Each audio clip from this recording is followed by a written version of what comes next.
Hello guys, Tony here from Caveman Props. I want to officially welcome you to our first video of 2016.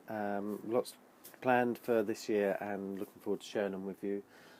Also apologies for how long it's taken to actually get this video out to you.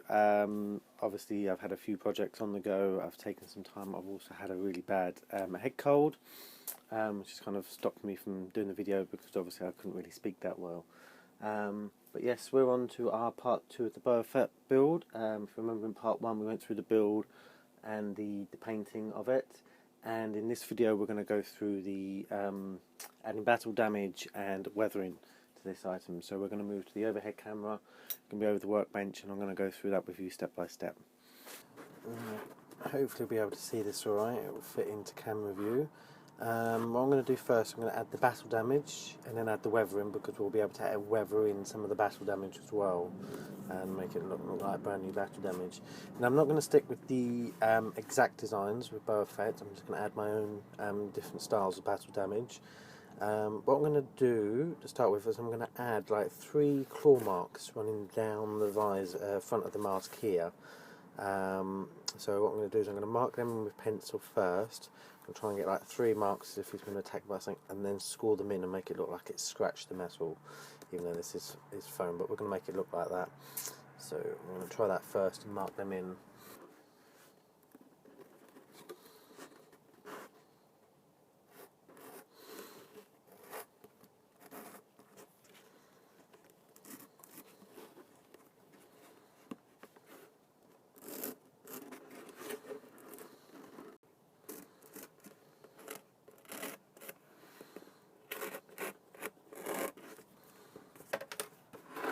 Once we have our 3 marks in, I have to say that's kind of scratched a little bit, and actually quite liking the little detail of that, so I might work on something on that a little bit later. But what we're going to do is I'm going to get my little rotary tool. I've got a tiny little sanding head on it, and I'm going to use that on the very edge, and I'm going to create nice scratches into the foam with that.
Okay, now I've gone in and put those scratches in, so 3 scratches. I've gone in with a little bit of sandpaper and just clean the edges up, and I think hopefully that's looking quite good. They're looking like nice scratch marks.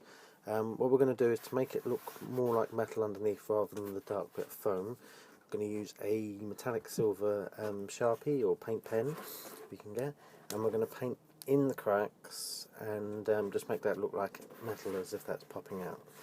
So we're just going to use that just a little bit in the cracks. It doesn't have to be perfect because it's scratched metal. It just adds that little bit in there.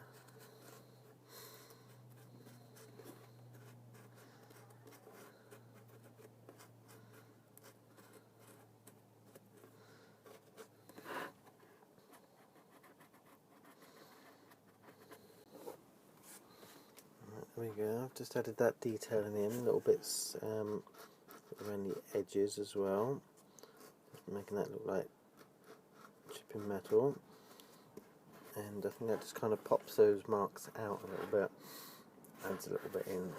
What I'm also going to use, I'm going to use the edge of the paint pen, and we're just going to add a little bit Not highlighting around the edges as if it's just lost its little bit of paint. There we go. Time to worry this paint pen's running out then. I'm just going to add that. So we're going to do that to pretty much most of this bit around the visor. Just add a little bit of silver edging. If it's peeling, it's a little bit worn. It kind of adds that detail in there. So just ever so lightly, just that little bit of silver makes it then start to look like metal. There we go, we've added the detailing in around the edges. I've kind of done it on the whole helmet. I've done another scratch down here. Added some detail. I've kind of done little bigger patches to try and make it look like paint flaking. Kind of gone way around and done that. I'm going to do a little bit more of that just here to show you. Get the pin done. You just basically take an area, you're using the pen, and just make it a little bit bigger. You can make it look like paint's just flaked away. So although we're adding the silver on top of the red, it kind of looks like the red's come off away from the silver, or at least that's the idea that we're looking for. So we just kind of lightly add around the edges as if that's had a bit of wear. I've also done the back, done a couple more scratches here, added some detailing around here in exactly the same way. Added some painter flecks. If you get some bits where you've got kind of indents already in the foam, you can use that to your advantage and use that with the pen, because there are already marks that are in there. So you can just highlight them out rather than trying to hide them. You can add them, look like battle damage. And we go down that, and then basically what we're going to do now is we're going to add just a very small coat of weathering, just to try and make it look a little bit older, and then hopefully it'll all be finished. Right, now before we get on with the weathering, I'm just going to run through quickly what we're going to do. We're going to use some acrylic paints. I've got here a black, a burnt sienna, and a burnt umber. Basically these are our muck and grime colours. Basically what we're going to do is we're going to lay these on. I'm going to apply water to the helmet, water some of these down so they're quite runny, and then like dab it all on with a brush. I've got some normal brushes for getting in, but I've also got some of these cheap brushes. These were from like a kid's craft set you can get from the pound shop, with a sponge as well. So these come in quite handy, because if you ruin them you just throw them away, you're not wasting money then. And basically the idea is that these are our dirt. We're going to be layering on several years of dirt in one go, and then using a damp cloth and some other brushes with just water. We're going to do the cleaning, and we're going to do several years of cleaning, and basically the dirt and grime colours will seep into the places where we can't get to and show the build up of basically the weathering, and making it not look brand new as if it's been several years of getting dirty and being cleaned. That's the theory behind it anyway. So we're going to lay that on now, go through that with you, and we'll see what the end result looks like. The spun section, basically just going to put back on that. Brush with some water. Make it quite wet. Basically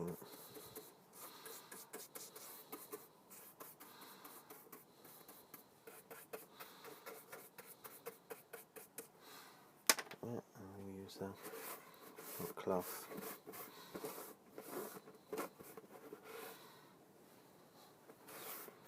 Just wipe it away.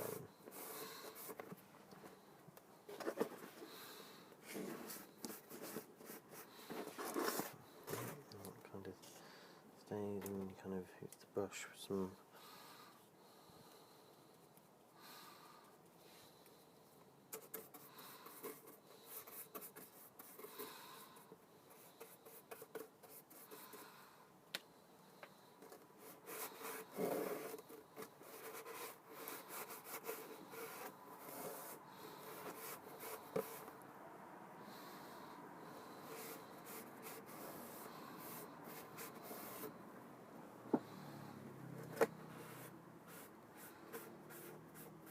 happens here is we get to like some of the scratches we've made. Some of that paint's going to settle in there as well. So we're just going to go around, we're going to do that with the whole helmet and then see what the end result's like. There we go guys, once you've done all the weathering all the way around your helmet, it will start to look a lot better. I know you probably can't see it from this camera angle, but there is quite, I've done it all around the edges and it just adds a tiny amount of detail to it, but it adds a bigger impact. If I was to put this next to one that I just made and it looked like it did to begin with, you would see the comparisons between the two. So I might be able to do that and bring that up as a photo on screen. But it's just a small detail with the weathering. It is messy work, you are going to get messy doing it, but it just adds that final little detail. Doesn't make it look brand new, it looks like it's seen some action. It's all getting into the little places where the dirt would build up, and that's what it's all about. And you just rub it all over and it just kind of takes the shine off a little bit. Still keeping the piece looking good, but you know, not looking brand new as if it was only made last month like it was. So it's looking like it's been through some battles, seen some wear and tear, and that's basically what we're doing. I'm going to run through some other weathering techniques and this one again in some more tutorials, so they'll be coming up. I want to go into it slightly more in depth. It was a bit hard on this one to actually show you in finer detail exactly what I was doing, but hopefully you kind of got the idea. The best way to do it is to, you know, do it yourself, be playing around, and it's just practice. It's what you get used to. So there we go, so that's this build. I hope you enjoyed it. If you haven't checked out the first part of this video, you can go and check that out now. It shows us building the helmet and putting it all together. If you want, subscribe to our YouTube channel and look through some of the other videos. We've got lots on there and lots more coming for the rest of this year, some really big projects coming up hopefully as well. So I hope you hope you subscribe. You can contact me on our Facebook page, and subscribe to our YouTube channel, and I'll hopefully see you soon, and we'll have another prop build very soon for you.